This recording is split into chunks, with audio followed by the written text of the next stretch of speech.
So this is everyone listening. You all have a purpose here.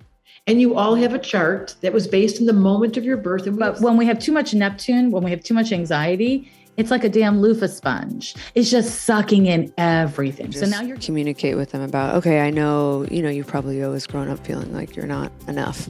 Like, yeah, I don't, you didn't need to label that as Saturn to your Mars. What are some of the examples of kind of transformation that you've seen that has been inspiring once someone found astrology and was able to apply it properly? So I'm thinking about, I used to teach. I don't teach anymore. Now I have a school with lots of teachers. But the first class, this woman that eventually worked for us, she came in the first class super shy, a Taurus, self-conscious, sitting. And I looked at her chart and I was like, uh-oh, she had so much fire in her chart. And I was like, wait a minute.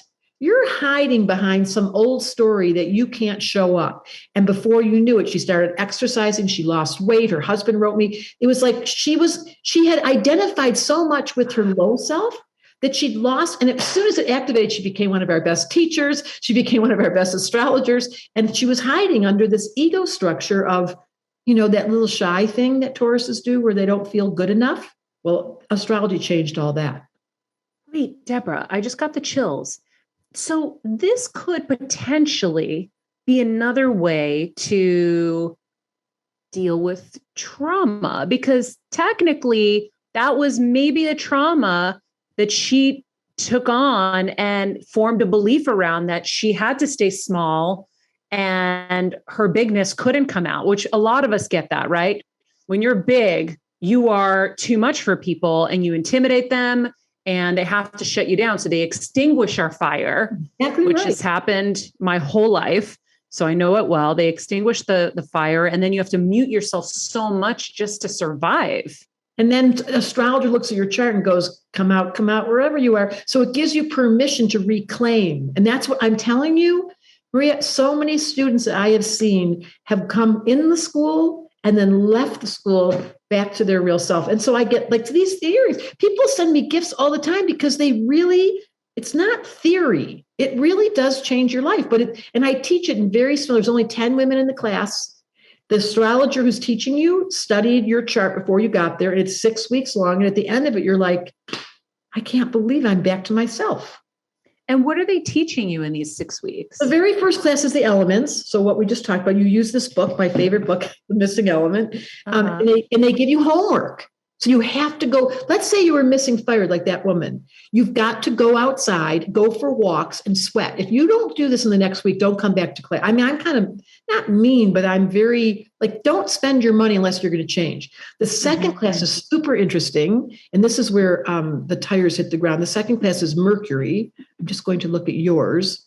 Yeah. So you have your Mercury's in Gemini. So then we find out how the mind works, and yours never stops. No, like you're and your memory and your thoughts, and you're so curious, and so once you become the observer of your Mercury, of how your mind works just in one class, then we give you the gift called the observer.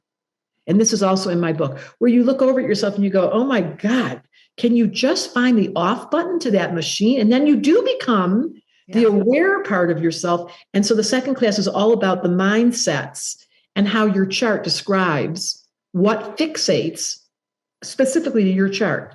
Like with Chelsea, it's different because she's Pisces. So she's dreaming. So she has to have structure all the time. You are like free falling. You're like, so many things interest you. You could just do 1 million interviews a day because your mind is never satisfied. It's like the Pac-Man. I'm so hungry. And so then you learn in the class, like, oh, that's interesting. I can separate myself from my mind. That's a revelation. Then the next class is your shadow. And we find out what in your unconscious is undermining you. And how do you do that? Through the chart? Yep, that's called the North Node. Oh, I remember. And that is and yours, ready? Yeah. Yours is trying to be super independent. Like what you do is you pretend like you're really a partnering person and all you want is to partner.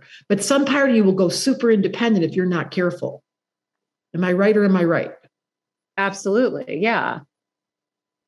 So we spent a whole class. So then we spent a whole class working with the North Node. I'm giving you the abbreviated version. Obviously, it's 6 weeks, and by the end, you learn your life lesson, and that's the most important conversation of all. Saturn, what did you come in this lifetime? And I know that Chelsea's is Pisces because we looked at her chart before you got here. Kelsey, and yours. Get ready. You're going to love this. Yours is fire. Your life lesson is in Leo. How big can I be? How generous can I be? How uninhibited can I be without my water being so sensitive to the other person making a face at me?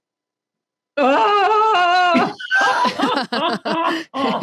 It's like she just put a dagger through my chest. No, that was, I'm just naming it. I know, but you're right. You're right. I mean, that's your life lesson in Leo. How willing are you to stand up, stand out, and not notice the judgments from others? It's not your job to pay attention to them, but that's not an easy one. That's hard. Yeah. What's Kelsey's? I'm curious. Kelsey's is her hypersensitivity that she really does give herself away all the time. And she becomes a workaholic and she becomes like overly busy because she's got so much sensitivity.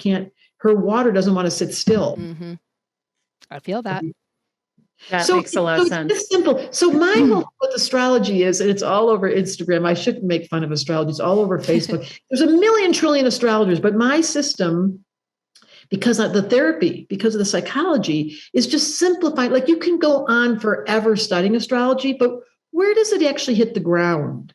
Like, does it actually, like that instance I just gave you? If I say to you, you have permission, Maria, to really be big, your life lesson was Leo. And then you practice that, even though you resist it because it hurts your feelings when they are mean to you, or you hurt someone and then you're like, I'm out. But that's not your job. Your job is to stay in, even when they get their feelings hurt. Oh my God. If I could hear this message like one more time, or if I had a dime for every time this message came to me, I'd be so wealthy. Even Judy Wilkins Smith, who was on the show recently, she's like, you are meant to be big. Stop playing small. And I'm like, you're one. But it's so beautiful because the water part of you is able to cry. I hope you can cry easily. Can you? Oh yeah. Oh yeah. So you never want to get too big at the expense of your humanness. At the same time, you don't want your humanness interrupting with your permission to really live a life. Like you came to eat this life alive. With that Leo and your Mars is there, you have a little bit of a drama queen in you. Of course. My dad used to call me Hollywood growing up. Okay, Hollywood. It's only fitting that I went.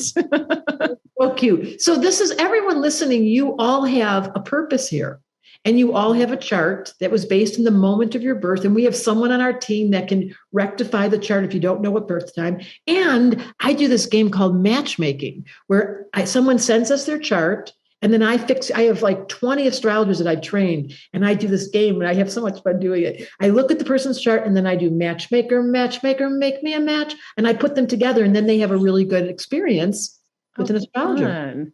So this is the most maybe exciting astrology conversation I think I've ever had.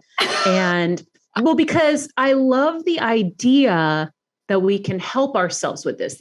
I shouldn't say that. I've always known that astrology helps you understand yourself and all that, but I see kind of the next level of it's not just understanding yourself, it's how it can help you have a better life and live a better life. So I wonder there are different types. Like I had someone on who did Ayurvedic astrology. Are we able, is this something that people should do every 6 months because, the planets are moving? And, I know for me, I had the Ayurvedic astrologer told me that I had to wait 2 years and pay more karmic debts. So my karmic debts ended this April, I guess, and life was supposed to take off and it's been taking off and it's doing better in some ways and some other ways. This month in your chart, you are in a major change right this month. Can it be a good one? A really good one. It's going to bring out your mystical, magical spirituality is calling your name. So don't miss, you're going to remember this. In the next 3-4 months, you're going to feel more introverted. And I am. Hello. I haven't been seeing anybody. I've just been sitting in my backyard. I know. And that's going to go on. I'm warning you. For the next 2.5 years, you're going to notice the appetite you have is to have quiet. Now, that doesn't mean your career, in fact, it'll enrich your inner world and you'll Now you'll remember you have so much water in your chart. This is a water cycle for the next 2.5 years. It just started the last month. What does a water cycle mean? Well, that's water is tears, it's sensitivity, it's compassion, it's feeling like you want to be more creative at home, it's fertility. Like We're about to have babies, so that makes you sense. are in the perfect time to almost have a baby. This is exactly what I'm talking about. Wow. So are you able in these charts to look at people's health carefully? Like, are we able to like really figure out, because here's the thing that most of us want to know, is it going to get better? And we want to know, is it going to get better in life, but then also in health too? So this is a difficult moment in time. I'm doing a keynote address this week at a climate crisis conversation, because as an astrologer, my job is to look at time and look into the future. We are in a very difficult moment. Like, there is no question that for the first time in our entire existence on this planet, we have 7.8 billion people here, and it's on the rise. So we've never had this much static, this much awareness around what's going on.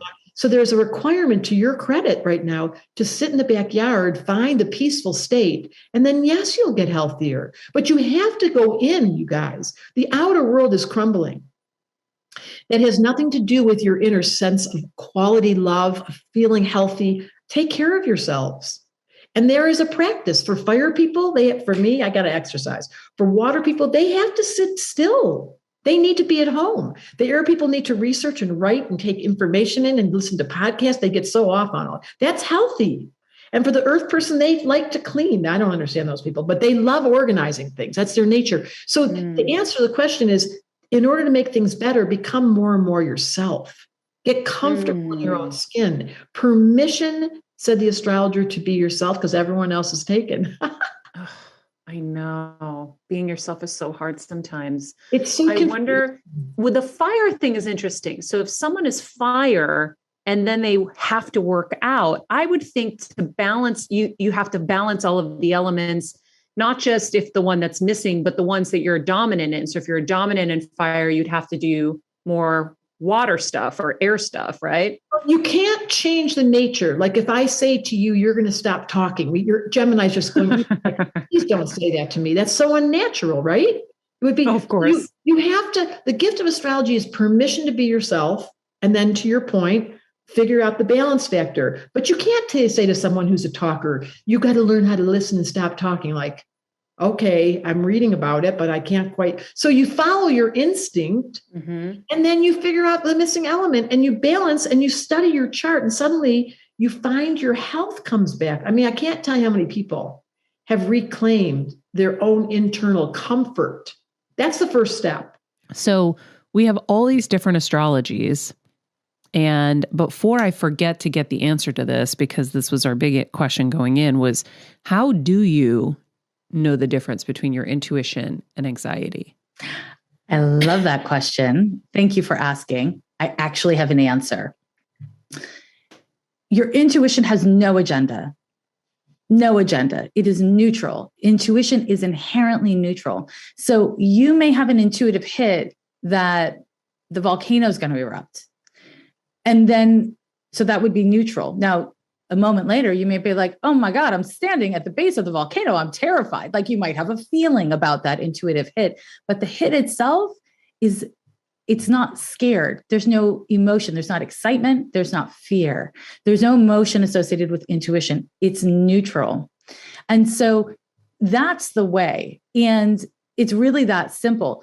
The problem with simple is often the most difficult things, just like sitting with grief. Like, the most simple thing in the world is also the most difficult thing in the world. And I think, like, to your point just a moment ago, we have this idea that, like, smart people deal with complicated problems. And it's like simple to sit in your emotions, or it's simple to just be present and listen. But that's the work. Like, if you want an active relationship to your intuition and to start kind of really knowing the difference between the voice of your intuition and the voice of your anxieties, which often sound like intuition, then you have to sit with both of them, which means sitting with anxiety without an agenda, without fixing it, without trying to like outsmart it. And most of us are too busy surviving for that, or proving that we're fill in the blank, right? But We're always doesn't proving anxiety ourselves. come from fear? And fear is not neutral. So how can that be disguised as intuition? Okay. So a lot of times, there's like an astrological answer I'll give. The planet Neptune in astrology, it governs a bunch of things. One of the things that it governs is anxiety, and the other one is intuition. It is the planet that is related to our sense of there being something more. So it's like high spirituality. So it's not religion, it's connection to God or universe. And when it's kind of out of balance or it's not paired with appropriate grounding or centering, what happens is it's kind of like, think of it as our auric field, which is, say, our energy field that is around every human person and thing and all that, is porous.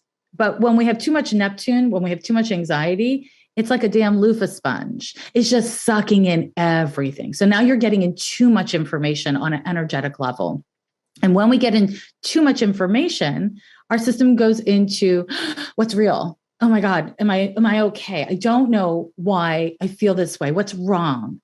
Instead of, again, getting a little bit grounded and listening to, what is this feeling? Is this feeling even mine? Because we're all living through COVID, right? We know that there's a collective terror and a collective disassociation from that terror. And and when I say collective, I mean global, right? And I think that this is something that is really hard for people, because you feel this sense of fear. And when we feel fear, if we don't sit with the fear and just be present without an agenda, then we cannot effectively parse out what of this is my intuition is saying this is a danger, because there are dangers in the world and we want to listen to our intuition around danger. And what is my projection onto my uncertainty or my fears that's making it worse? And that just is a practice. It's a practice, and it requires that you know your own inner voice. And, I say this, and part of like the assumption in what I'm saying that I want to just kind of like point to is that most of us are intuitive. Now, not everyone's psychic. It's just like, when people, I personally am a psychic, but when people who can sing really well are like, everyone can sing, and athletes are like, everyone can sprint. I'm like, well, is that true? But we all have the capacity, right? So in terms of intuition, we are all connected. We are all interconnected. And what is destabilizing about that is if you walk into a room and a bunch of people were fighting in that room, now you might not be psychic, but you're like, something's wrong. And if you're in a state of anxiety, or if you have an anxious nature, you might be like, what's wrong? What did I do? Oh no, what's going to happen next? Instead of, oh, these people were fighting about the bill at dinner the other night. You know what I mean? And this takes knowing our own energy so we can tell when something's not about us or not our own. And that it takes a lot of practice and willingness to be uncomfortable. Honestly. How do you gain a better understanding of your own inner voice? I think that when people think of intuition, they think of like Morgan Freeman's voice, you know what I mean? Like the voice of God in your head. And it's actually more of, again, a neutral whisper. So there's like the voice of your intuition or your guidance, which is very neutral and very subtle and does take some stillness and quiet within you to receive. And when most of us are feeling grief or anger or anxiety, it's very hard to achieve that. So there is that. But the other part of what I'll say is it's simply through showing up for yourself, noticing how you feel. And then like a psychic trick that anyone can use is when you notice how you feel, just grab your phone, use the notes of your phone, like write on a piece of paper, stick it in your pocket, whatever works. What it is that you think is happening, like what it is that your instincts are telling you, put the date and the time on it. And then return to it later that day, next week, whatever it is. And then you can start developing a sense of like, every time I get a stomach ache, It's not because I ate the dairy. It's not because I'm having anxiety. It's because I'm having a relationship dynamic with my boyfriend and he's not even telling me what's wrong. And it's like, oh, my body is telling me something's wrong. Interesting. Like you can start picking up on those things, but it takes having a real willingness to investigate and having some patience, which again, I know most people don't really have time and energy for, but that's the way we do it, or at least it's one of the ways we do it. I like that. I think I've done versions of that for sure. Because you want to know, our instinct as humans, was I right? Exactly. Like if I wake up with a dream, I'll write it down because I want to remember and see if it comes true or whatever. Do you have prophetic dreams? Mm. You do? Yeah. It's a really interesting thing about dreams because it's like when we don't have boundaries, we're sleeping, we can't have boundaries. We're just wide open and our unconscious mind can kind of sort through things. I am a professional psychic, but I don't have psychic dreams usually. I will show up in other people's dreams apparently, but I don't have psychic dreams. And I find like for people who do, it is really wise and healthy to have a dream journaling practice because it is your subconscious being like, hey, I'm here and I want your attention and I can be of more service to you. And that said, sometimes having prophetic dreams is a burden. Depends on what the prophecy is. Oh yeah. No, I had to shut that down a while ago. That was really too scary because I would have the dream and then the next day it would come together on the news and I would see it. It was world events. That's the worst. And it was so freaky that I could predict what was coming. And it made me look like a crazy person to my bosses. I was like, hey, we should probably get a news crew over to Denver because there's going to be a shooting in the church parking lot somewhere in Denver. Everyone's going to be okay. And then it literally would play out just like that. It was just bananas. It was really scary. So, but I think, and then you have these weird ones. Like I had a weird one the other night. And I was trying to figure it out. So I'll go onto Google and try to dream analysis. But I was back in my old house in Medford, Massachusetts. And behind the fence, I could see this hawk kind of bird flying up in the sky. And then I saw his eyes and I saw his intention was to get an animal. And he flew down and behind the fence, he grabbed a dog. I didn't know what he had grabbed until he got up in the sky. And it was almost like a stork or whatever had this big cage. Its mouth was a cage. So you could see through. And it was this white fluffy dog inside caged and he was flying away with it. And I screamed to try to scare the bird and the dog so it wouldn't happen because I knew what was about to happen, even though I couldn't really see. And the neighbors came out and I'm like, I think he took your dog. And the dog, it was gone. Ooh. That's terrible. Can I ask you some questions about your dream? Yeah. Okay. Was it day or night?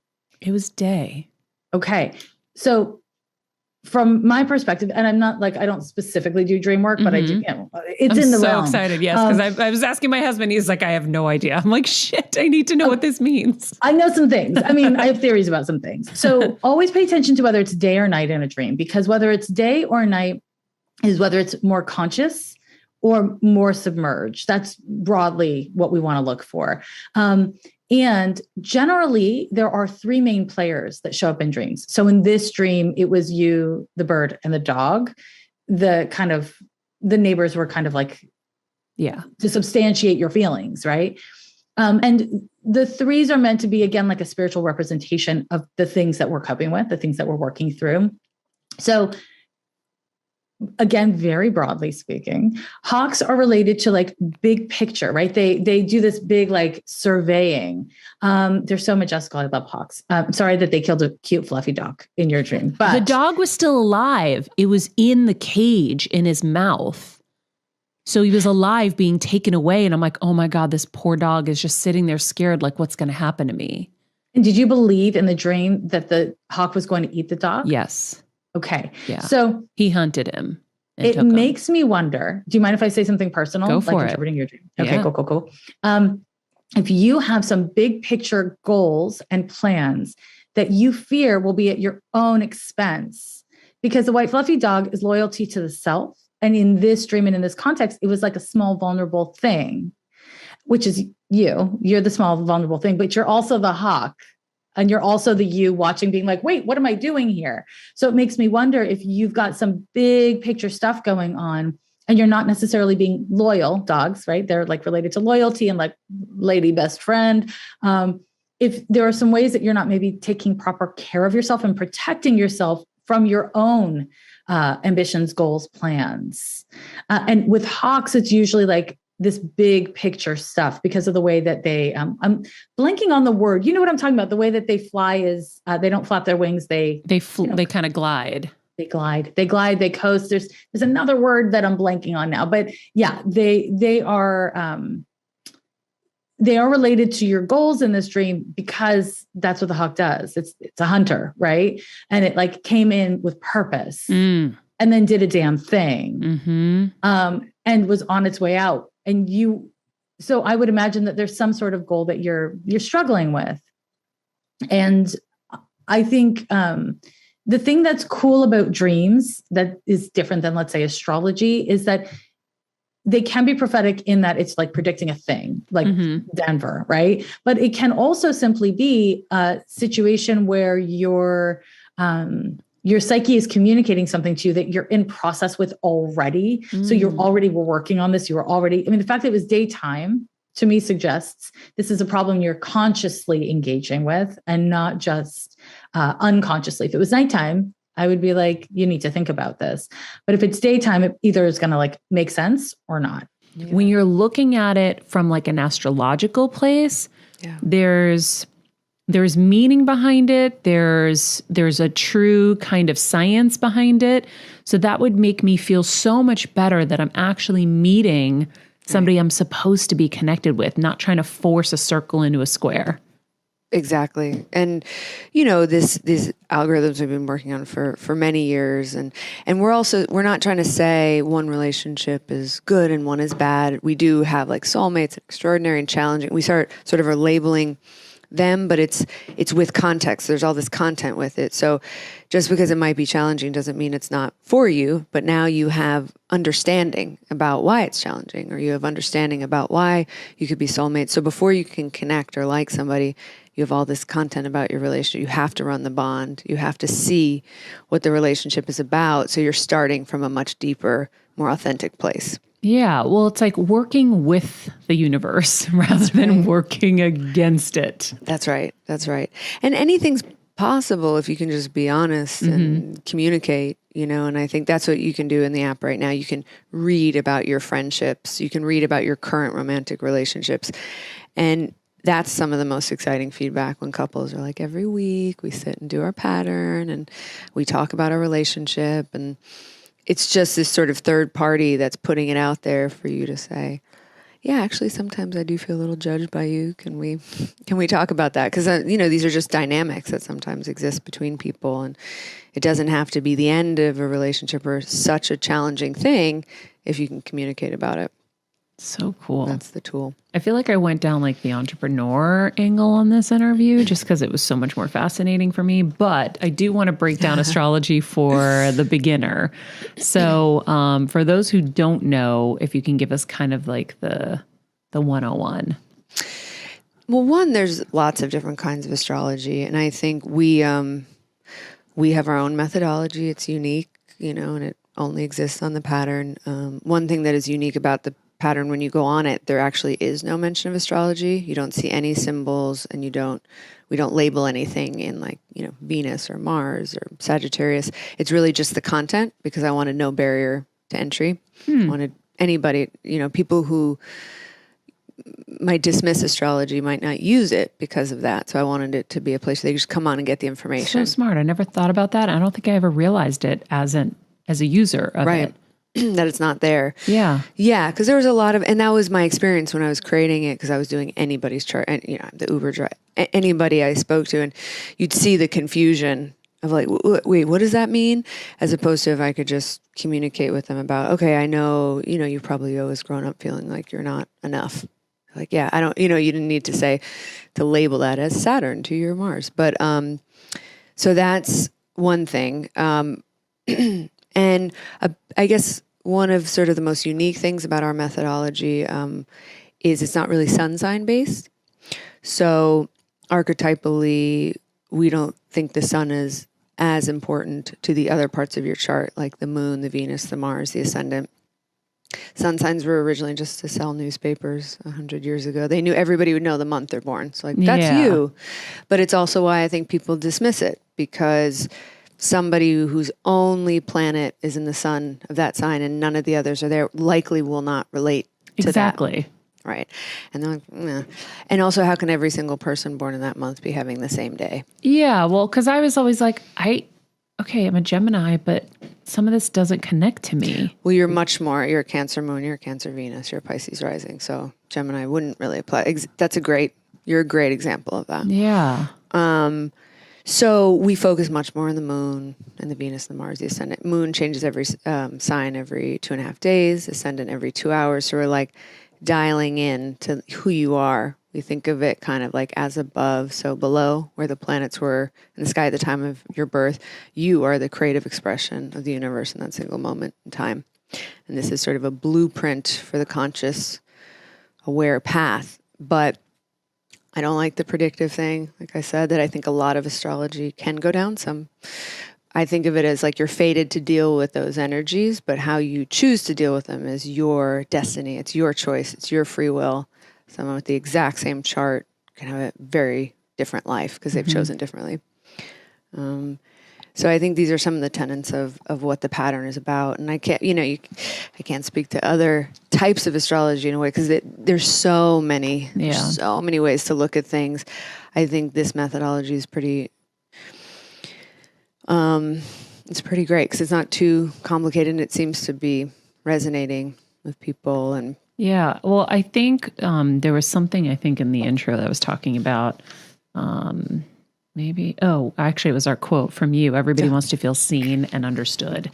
And when I think of my moments with the pattern, when I'll get my little notification and I open it up, I'm like, oh my God, yes. And then I told her, I would like snap a picture of it and be like, I gotta post this. And then later I'm like, no, I don't have to post this. Like, why do I need to share it with people? Or like, I'll send it to my husband and be like, look, they know me. Yes. So I think that is what makes it so special. Cause it is, I think you've simplified it to a place where we get what we need. Really cool. Thank you. Yeah. I mean, that was really the hope or the intention, to help you to be a safe space, to feel seen and understood, to go deeper with yourself, to connect with others in a deeper, more authentic way. Because I think a lot of it is surrendering kind of into yourself. I think we spend a lot of time comparing ourselves because of, culture or family or whatever it is, and we disconnect from what's true in our true path, and we go over here. And if this can in any way feel like a mirror that speaks to something deeper and authentic, that kind of lets you just surrender into that and give up trying to be something you're not. I mean, it was certainly that for me. I spent a lot of time working so hard, and fixing this, improving that, and doing, and then it was like, oh, okay, I can just stop. I could just be. And then you understand also other people and what they're going through. I think we spent a lot of time thinking we're being judged by people, or they looked at me funny, or they or thinking this about me, when in fact we don't know. And if we could read their pattern, you'd see, well, no, they might be a little shy. They might feel insecure, or you have a pattern that's going to make you feel judged around them, but it's not anything real, nothing to worry about. So it's just that, more understanding for all of us. Yeah. I never thought about using it to look into somebody else, but I will say, I think a lot of us spend our time wishing somebody would see us. Yeah. And so if you're listening to this and you feel like that, this app will definitely, by the way, I'm not getting paid to say this, this app will definitely do that for you.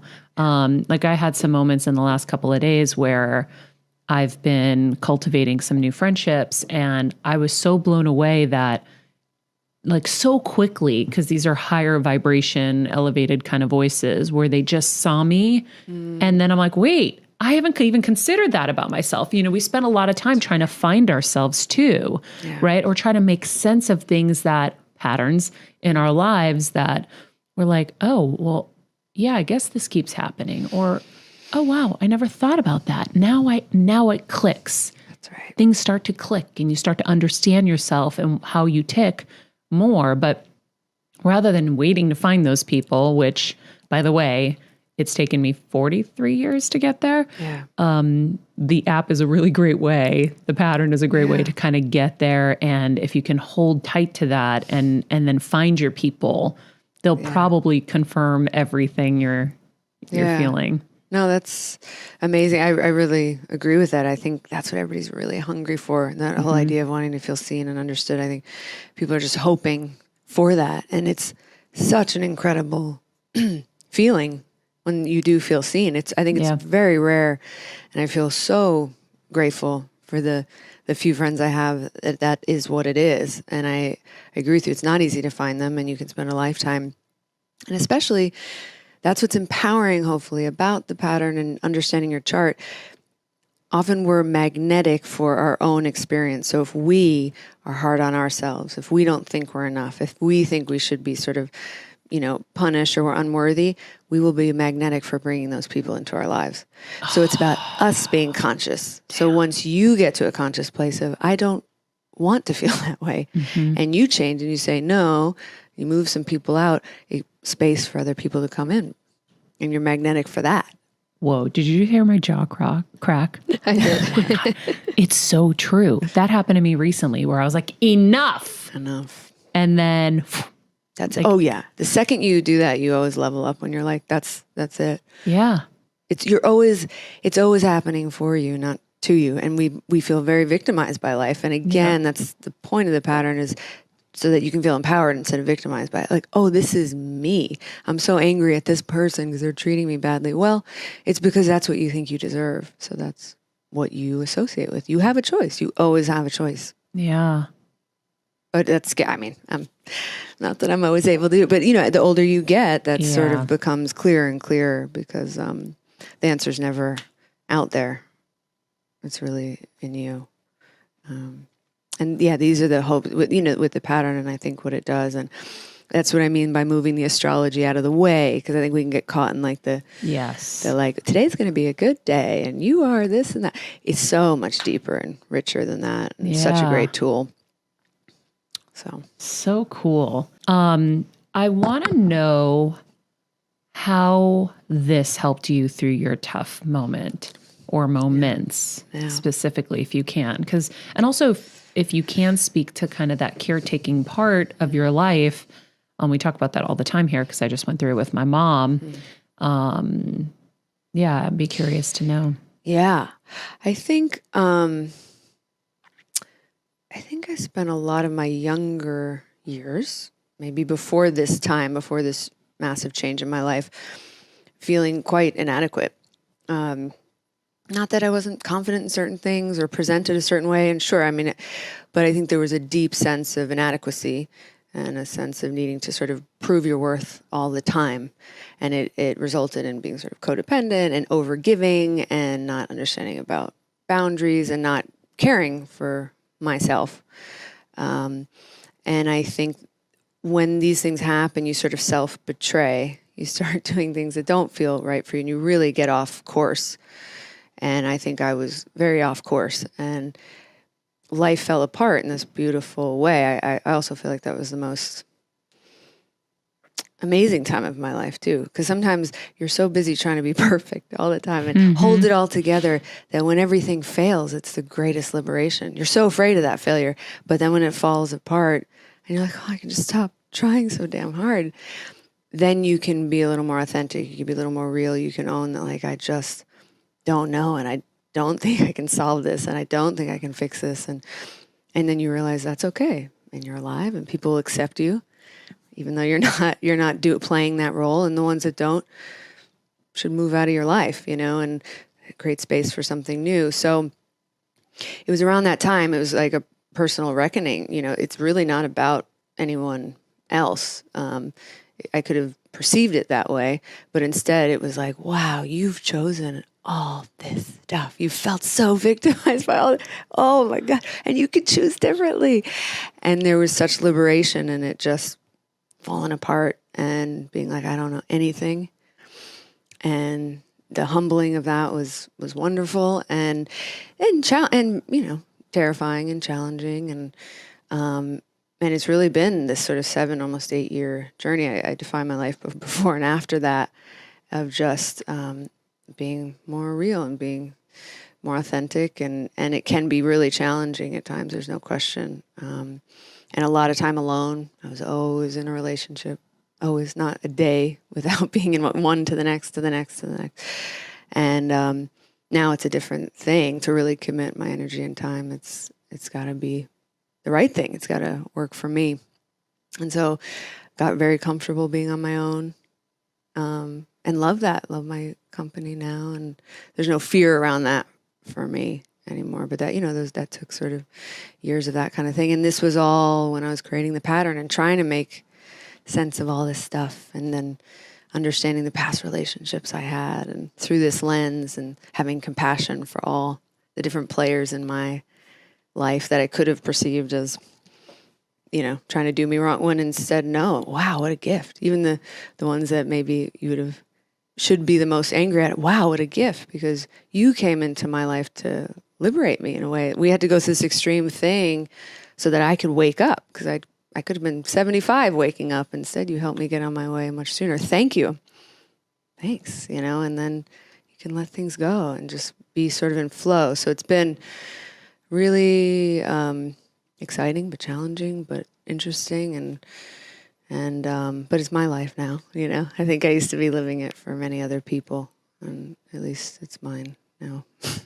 This podcast and all related content published or distributed by or on behalf of Maria Menounos or mariamenounos.com is for informational purposes only and may include information that is general in nature and that is not specific to you. Any information or opinions expressed or contained herein are not intended to serve as or replace medical advice, nor to diagnose, prescribe, or treat any disease, condition, illness, or injury, and you should consult the healthcare professional of your choice regarding all matters concerning your health, including before beginning any exercise, weight loss, or healthcare program. If you have or suspect you may have a healthcare emergency, please contact a qualified healthcare professional for treatment. Any information or opinions provided by a guest expert or host featured within website or on company's podcast are their own, not those of Maria Menounos or the company. Accordingly, Maria Menounos and the company cannot be responsible for any results or consequences or actions you may take based on information or opinions.